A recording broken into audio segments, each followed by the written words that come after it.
ஈவது விளக்கு உடையது விளம்பை ஊக்கமது கைவிடல் என்னெழுத்தீகளே யோ நை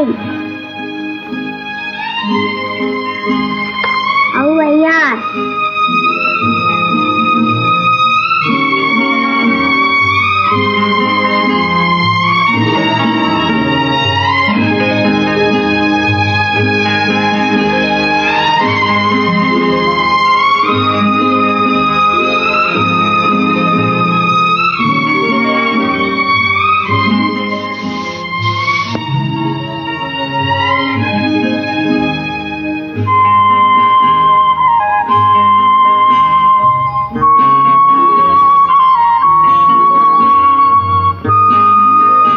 இந்தம்மா டிஃபன் பாக்ஸ்.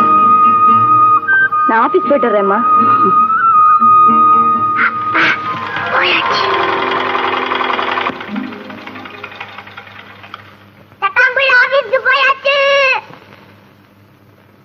ராஜா குட்டி, செல்ல குட்டி, என் கண்ணுமா ராஜா.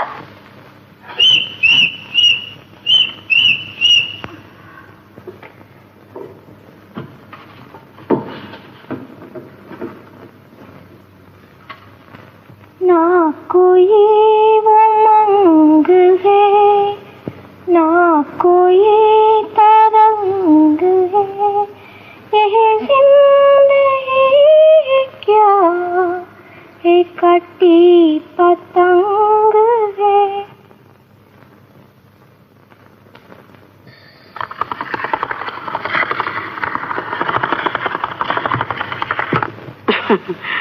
பூனை வெளியே போயாச்சுன்னா எலிகளுக்கெல்லாம் கொண்டாட்டம் தான். அவ இத்தனை கண்டிப்புக்காரியா இருக்கிறதுனாலதான் குடும்பம் கொடைசாயாம இருக்கு.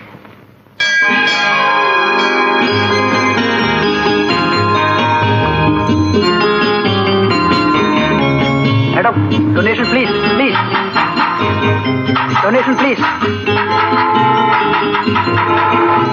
மேடம், உண்ணாவிரதம் இருக்காங்க, நிதி வசூல். Donation please. உண்ணாவிரதம் இருக்க நிதி வசூல் எதுக்கு? வேலை போன உங்க குடும்பத்துக்காக போராட்டம் நடத்துறோம். 4 பேரோட குடும்பம் நடுத்தருவில் இருக்குங்க. 9 பேருள்ள குடும்பம் என்ன நம்பி இருக்கு. பிச்சை எடுக்கிறதும் போராட்டம் நடத்துறதும் நம்ம நாட்டுல தொழிலா போச்சு. ரொம்ப திமிரு பிடிச்ச பொம்பளையா இருக்காளே.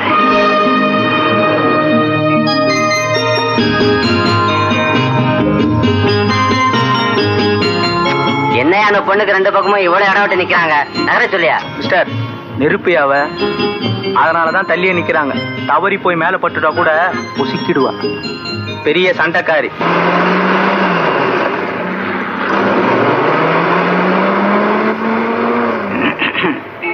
நீங்க வேணா உட்காருங்களேன். எதுக்கு? பொம்பளை ஆச்சுன்னு பார்த்தேன். ஒரு கிழவி நின்னுட்டு இருந்தா எந்த இடம் கொடுப்பீங்களா? உங்க அனுதாபம் எனக்கு தேவையில்லை. ரொம்ப தேங்க்ஸ்.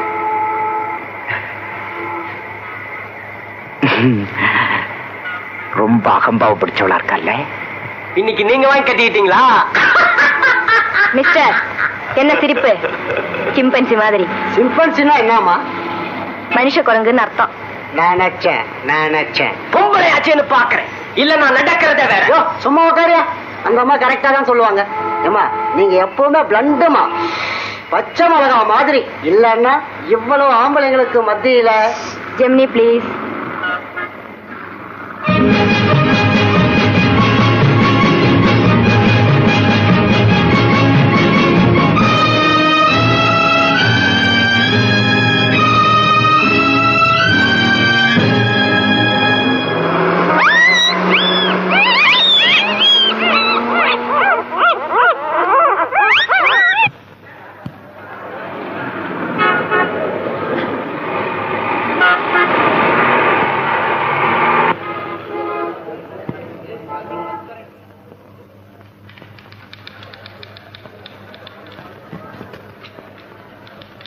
கரெக்டா டைம் என்ன பார்த்து சொல்லுடி.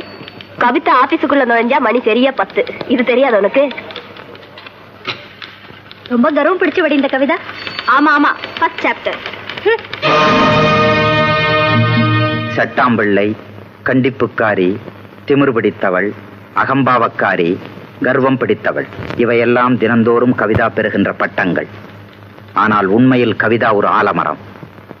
இந்த ஆலமரத்தின் அரவணைப்பில் தாயார் பார்வதி அம்மாள் பொறுப்புகளை தட்டி கழித்து ஓடிவிட்ட கோழை புருஷனுக்கு வாழ்க்கைப்பட்ட ஒரு துர்பாகியவதி. பொட்டிருந்தும் விதவையின் நிலை. அழகு தங்கை பாரதி ஒரு அருந்த பட்டம். அக்காலுக்கு முந்தியே அவசரமாக அம்மி மிதித்தவள் அதே வேகத்தில் விதவை கோலம் பூண்ட கன்னிப்பாவை. விவரமறியா தங்கை சுமதி. விவஸ்தையில்லாத அண்ணன் மூர்த்தி. தங்கையின் தயவிலே வாழும் ஒரு புல்லுருவி. கற்பகம் அண்ணி. புருஷன் இருந்தும் வாயில்லா பூச்சியாக வாழ வேண்டிய ஒரு அப்பாவி. குமார், தங்கம். வேலையில்லாத திரியும் அண்ணனின் குறைவில்லாத பிள்ளை செல்வங்கள். ராஜு, ஒளிமயமான எதிர்காலத்தை கனவு காணும் குருட்டு தம்பி. இவர்களுக்கெல்லாம் காவலனாக, சேவகனாக தன்னை அர்ப்பணித்துக் கொண்டு கடந்த 8 ஆண்டுகளாக குடும்பச் சுமையை தாங்கி நிற்கும் கவிதா கொப்பளிக்கும் பல மாறுபட்ட உணர்ச்சிகளின் குவியல். வாழ வேண்டிய சூழ்நிலைக்காக தன்னை நெருப்பாக மாற்றிக் கொண்டிருக்கும் ஒரு முரட்டு பெண்மை அவளது தனித்தன்மை. கவிதா ஒரு கவிதை, அவளது கதை ஒரு தொடர்கதை.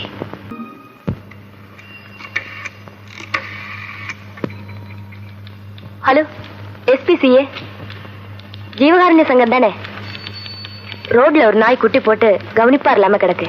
பார்த்தா பாவமா இருக்கு. உடனே நீங்க வரணும். உங்க உதவியும் கவனிப்பும் தேவை. எஸ், கண்ணம்மை பில்டிங் எதிரில்ல. ப்ளீஸ். தேங்க்யூ. பாறையாக இறுகி கிடக்கும் இதயம்தான், ஆனாலும் பனிப்பாறை.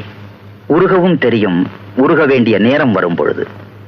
கல்லுக்குள் ஈரம் பலர் கண்களுக்கு தெரிவதே இல்லை. அவளது அன்றாட வாழ்க்கையின் முதல் அத்தியாயம் இப்படித்தான் தொடங்குகிறது.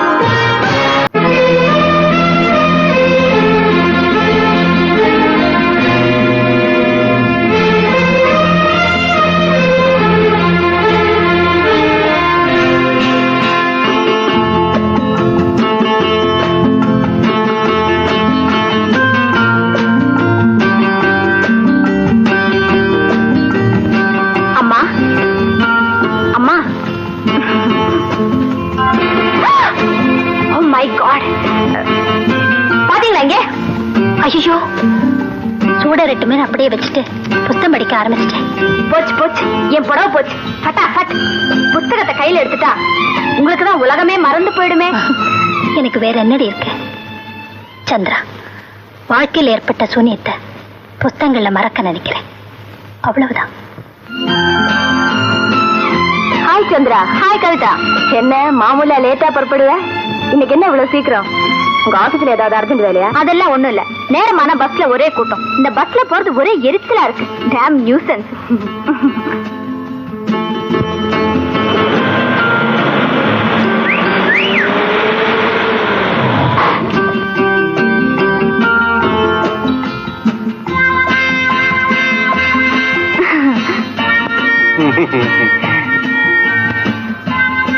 பார்த்தது போதும் சார். நீங்க எந்த பக்கம் போறீங்க? நீங்க எங்க போகணும்? நான் கொண்டு விட்டுட்டு போறேன். ஜெமினி வரைக்கும் போகணும். ஓஎஸ், வாங்கலாம் போலாம். Just minute. கவிதா, வா கவிதா, கார்ல போலாம். யாருடைய அவரு? எனக்கு தெரியாதே. பின்ன என்ன பார்த்து சிரிக்கிறாரு? போனா கூட பொம்பளை பார்த்தா சிரிக்கும். ஷேப் நல்லா இருந்தா வா போலாம். பணத்தோட பிரயாணம் பண்ண நான் தயாரா இல்ல. ஓகே, பாய். நான் உன்னை லஞ்ச் ஹவர்ல மீட் பண்றேன். போலாமா சார்? உன் ஃப்ரெண்ட் வரலையா? வேண்டாம் சார், அவ அழகா இருக்க மாட்டா.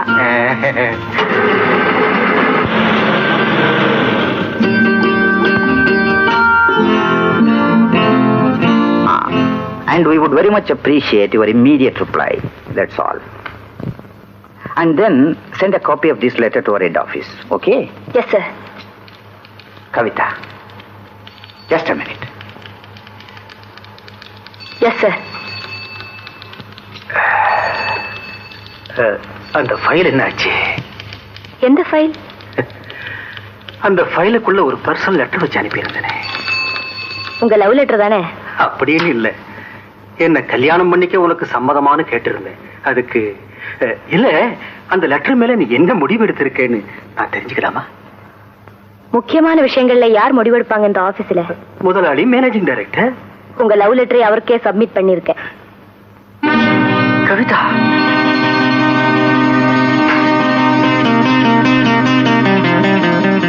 கவிதா, 10 நிமிஷத்துல அந்த ஃபைல் கையெழுத்துக்கு வந்தாகும். Yes sir. அந்த லெட்டரையே முதலாளிக்கு அனுப்பினேன். ஃபைலோட வந்ததானே? கவிதா, நம்ம முதலாளி ஒரு பெங்காலி. நம்ம பத்தி என்ன நினைப்பார் அவர்? இத முன்னாலேயே நீங்க யோசிச்சிருக்கணும். Stupid. Yes sir. You stupid. இனிமே யாருக்கு லவ் லெட்டர் எழுத மாட்டீங்க? Yes sir. Yes S.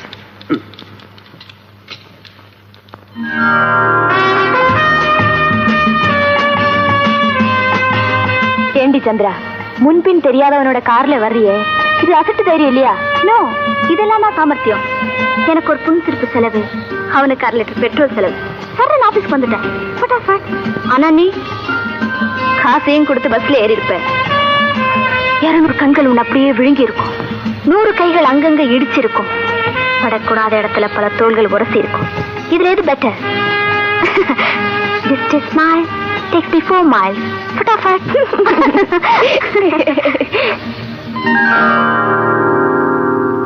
Kavitha, சந்திரசேகரின் பிஹேவியருக்காக நான் ரொம்ப வருத்தப்படுறேன். Is highly ridiculous. ரூல் படி அவரை தண்டிக்கணும்னா அவருடைய நடத்தைக்கு பிளாக் மார்க் கொடுக்கணும், சம்பள உயர்வை 2 வருஷத்துக்கு ஸ்டாப் பண்ணணும். இதனால அவருடைய வாழ்க்கையே பாதிக்கப்படலாம். தண்டிக்கிறதா இல்ல வெல், அது உன் கையில இருக்கு. நீ இஷ்டப்பட்டா சந்திரசேகரை வான் பண்ணிட்டு மன்னிச்சிடலாம். நோ சார், அவரை தண்டிச்சே ஆகணும். இந்த காதல் கடுதாசிக்காக இல்ல, அவர் எழுதின கந்தாது இங்கிலீஷ்காக.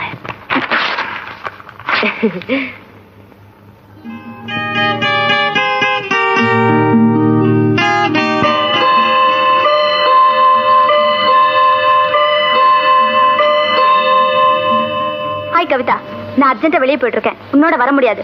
சொல்லிட்டு போலாம் தான் வந்தேன். வரட்டுமா? என்னடி, என்ன அவசரம்? என் பாய் ஃப்ரெண்டோட சினிமாவுக்கு போறேன். பாய் ஃப்ரெண்ட்? ஏன் பொறாமையா இருக்கா? உனக்கு தான் பாய் ஃப்ரெண்டே கிடைக்க மாட்டான். ஏன்னா உன் குணம் அப்படி. வரட்டுமா? ஹலோ, கவிதா பேசுறேன். இதோ இதோ வந்துட்டே இருக்கேன். வெயிட்டிங்ல தானே த்ரில் இருக்கு. யாரே அவரே? சொல்லுங்க, சொல்லிக்கிட்டே இருங்க. எல்லாத்தையும் போன்லயே சொல்ல சொல்றியா கவிதா? மாசத்துல 3 நாள் தான் நாம சந்திக்கிறோம். அதுலயும் இப்படி காக்க வச்சா எப்படி?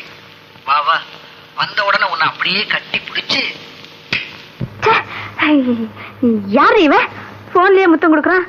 சிச்சி, ஏன் பாய் ஃப்ரெண்டு பேரு திலக்.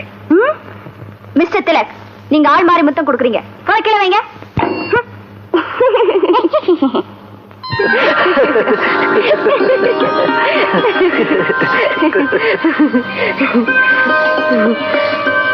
வேற நாங்க ஆர்டர் பண்ணவே இல்லை. நீ எப்படிப்பா கொண்டு வந்த? பிஸ்கட்டு, கட்லெட்டு, டீ, இதானே சார் உங்க ஆர்டர்? 2-3 வருஷம் பழக்கம் இல்லையா? எத்தனை பேரை பாக்குறேங்க சார். நாள் ஆக ஆக ஜோடிகள்ல ஒண்ணுக்கு ஆள் மாறும், இல்ல ஜோடிகளோட வர எண்ணிக்கை கூடும். வருஷத்துக்கு ஒரு புதுசு, கையில ஒண்ணு, கையோட ஒண்ணு. நீங்க தான் சார் மாறவே இல்லை. கவிதா, அவ சொல்லிட்டு போறத கேட்டியா? அந்த சர்வருக்காக நம்ம உடனே கல்யாணம் பண்ணிக்கணுங்கிறியா? எத்தனை வருஷமா நானும் உனக்காக காத்துக்கிட்டு இருக்கேன் கவிதா. திலக், நான் நிறைவேற்ற வேண்டிய கடமைகள் எனக்காக காத்துக்கிட்டு இருக்கேன். அது முடிகிற வரைக்கும் என் கல்யாணத்தை பத்தி நான் நினைக்கவே முடியாது.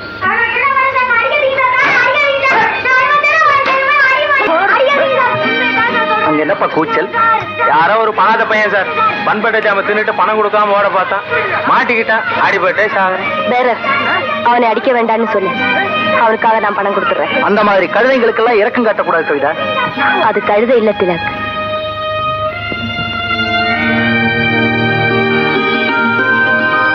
இது நீங்க சாப்பிட்டதுக்கு பில்லு, இது அந்த பையன் சாப்பிட்டதுக்கு.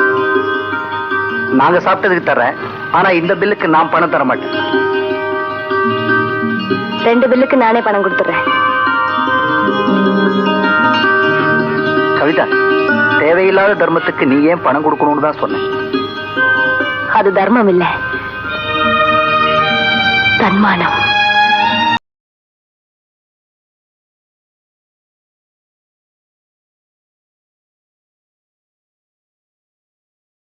யாரோ குருட்டு பையன். சார் வீட்டுல சாப்பிட்டு 4 நாள் ஆகுதுங்க, பட்னி சார். ஏதாவது காசு இருந்தா கொடுங்க சார். பட்டினின்னு நீ பொய் சொல்ற. பொய் சொன்னாதானே சார் காசு கிடைக்குது.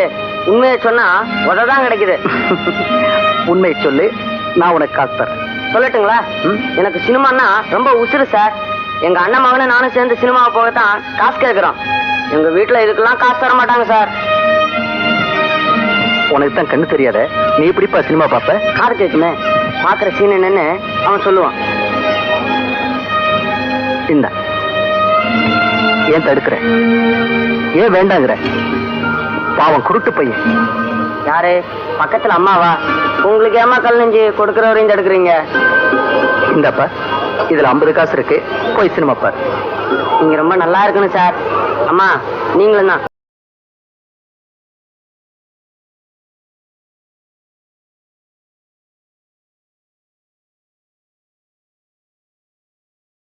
உன்னை புரிஞ்சுக்கவே முடியல கவிதா. தேவையில்லாத தர்மத்தை தன்மானங்கிற பாவம் குருட்டு பையன் நியாயமான தர்மத்துக்கு தடையா நிக்கிற. இந்த கேள்விக்கு பதில் எனக்கு மட்டும்தான் தெரியும். நானும் தெரிஞ்சுக்கிறேன்னு. சில கேள்விகளோட பதில்களை என்ன தவிர வேற யாரையுமே தெரிஞ்சுக்க விடுறதில்ல. ஏன்? தலையெழுத்து